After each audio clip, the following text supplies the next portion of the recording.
Bonjour à tous, alors aujourd'hui je vais vous faire une vidéo sur la bataille du Mont-Saint-Éloi les 22 et 23 mai 1940. Donc la vidéo sera divisée en deux parties, donc la première je vais vous raconter l'histoire de la bataille, donc c'est ni plus ni moins que de la paraphrase des commentaires lors de la reconstitution, mais sauf que sur la vidéo, soit j'ai dû couper, soit il y avait des coups de feu, donc je vous les ai refaits avec des illustrations. Et la deuxième partie c'est la reconstitution de la bataille. J'invite tous les Français qui veulent rester libres à m'écouter et à me suivre. Vive la France, libre, dans l'honneur et dans l'indépendance.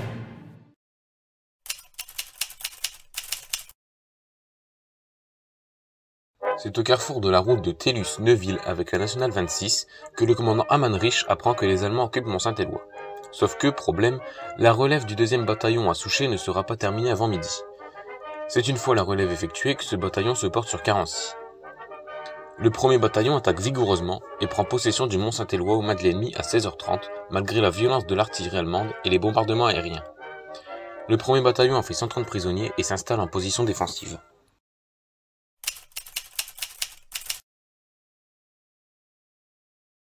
À 7h, le 1er bataillon reçoit l'ordre de se replier sur la ferme de Berthonval. Le 2e bataillon s'établit défensivement à Carency et aux lisières ouest du bois à 2 km au sud-ouest. Le 8e escadron pousse dans la matinée une reconnaissance motorisée sur Villers-aux-Bois. Il rapporte qu'une très forte colonne motorisée ennemie se dirige sur Carency, une autre sur Mont-Saint-Éloi. Vers 14h, une violente attaque ennemie se présente à l'ouest de Carency et contourne ce village par Ablain-Saint-Nazaire, abrité par une crête. Le 2e bataillon se défend avec acharnement, faisant échouer l'avancée allemande et s'opposant au mouvement débordant par le nord. Vers 17h, l'attaque ennemie s'intensifie par l'ouest, le nord et le sud. Le chef d'escadron est blessé près des mortiers en s'efforçant de parer au mouvement enveloppant par le nord de Carency. Pendant toute la journée, la bataille est très dure. Le régiment a en face de lui les chars de la 7e Panzerdivision, des chars en nombre et sur tout le front du régiment. De Mont-Saint-Éloi à Carency se déroule une bataille de chars d'infanterie. Les chars de la 1re division légère mécanique attaquent en liaison avec les chars britanniques, tandis que l'aviation allemande bombarde les villages et les combattants. Le capitaine Clavé étant blessé, le chef d'escadron Amanrich prend lui-même et directement le commandement du 1er bataillon. Le chef d'escadron Mallard est blessé, et c'est le capitaine Ségur qui prend le commandement du 2e bataillon, dont la situation est sérieuse, car l'ennemi, arrêté par le régiment, cherche sur Notre-Dame-de-Lorette à le déborder par la droite. À 23h30, le commandant Amanrich reçoit l'ordre de replier son régiment sur la région de Vimy.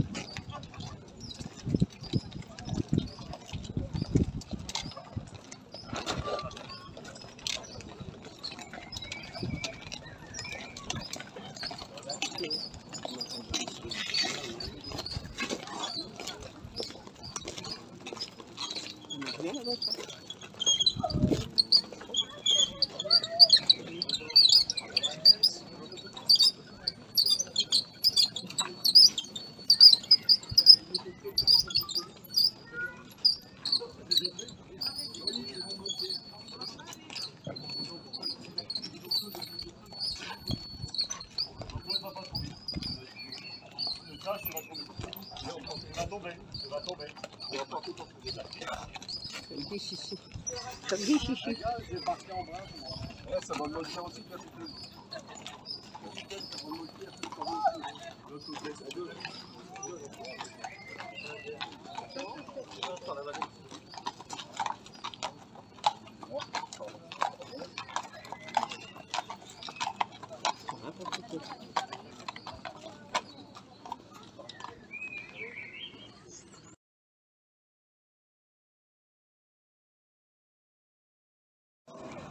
Toute cette région se trouve maintenant congestionnée par de longues colonnes allemandes qui à leur tour sont gérées par les innombrables réfugiés désemparés. La ville d'Arras reçoit toujours des raids aériens, et elle tient. La Scarpe tient aussi. Si tous les ponts sont effondrés, tous les points sensibles sont encore gardés par les Britanniques.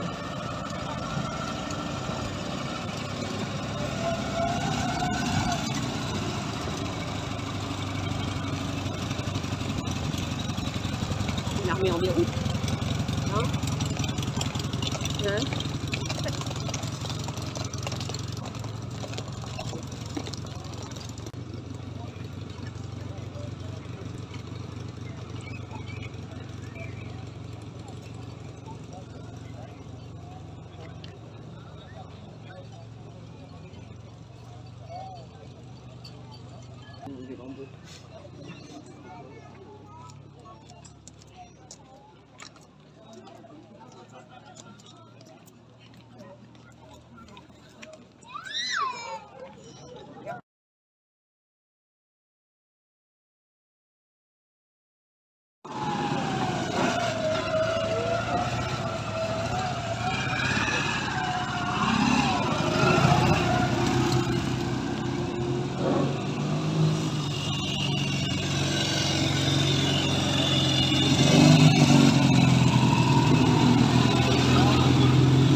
Oui. Personne n'y meurt. Oui, quand même. Ah, c'est ça. En ce soir du 22 mai, Alors que d'ailleurs, la colline, les enfants. en ce soir du 22 mai, la SCAR Ultraras vient de savoir par les familles.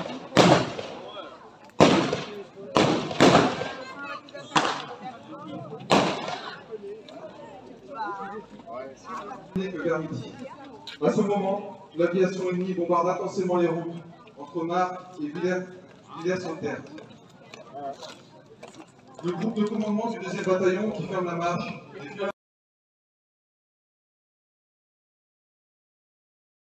C'est là-bas qu'on voyait ça. Je t'avais dit. Il y a tellement de monde en haut.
Faites feu à gauche, faites feu à gauche.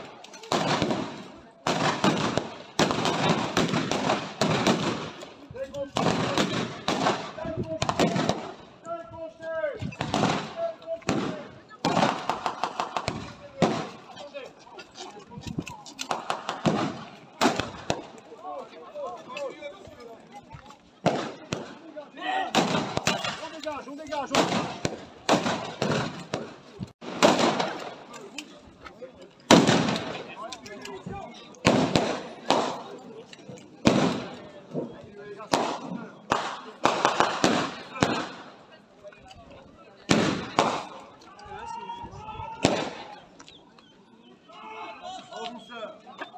Son mec est blessé. Quand tu sens, fais feu.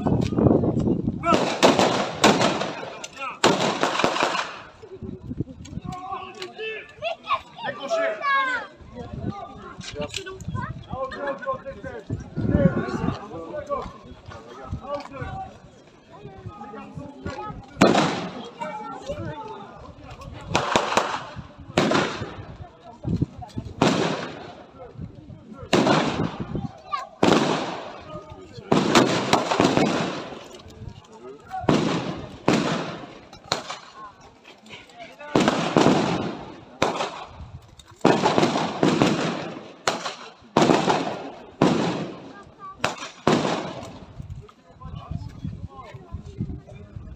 Pendant toute la journée, la bataille est très dure.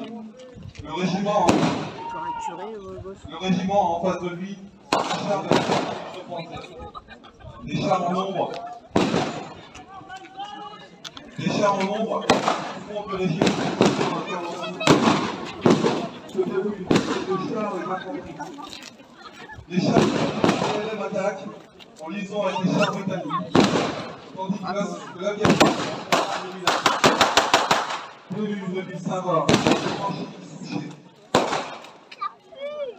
le capitaine étant blessé, le commandant de cercle Armand Rich est immédiatement le commandement du 1er bataillon.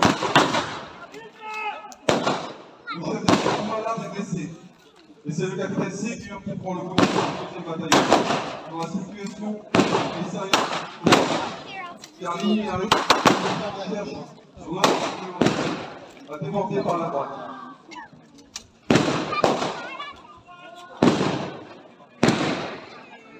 À 23h30,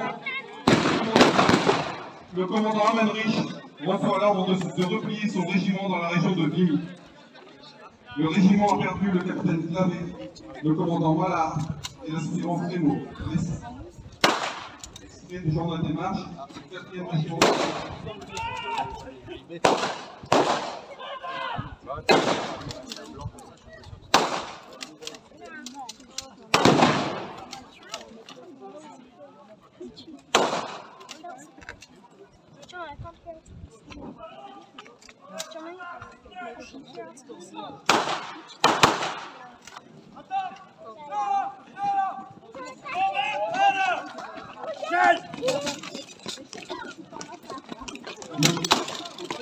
Le 4e régiment de dragons portés aura tenu le Mont-Saint-Éloi jusqu'au 23 mai dans la nuit. Après des combats héroïques, il est dissous le 8 juillet 1930.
Ils en ont toujours pas.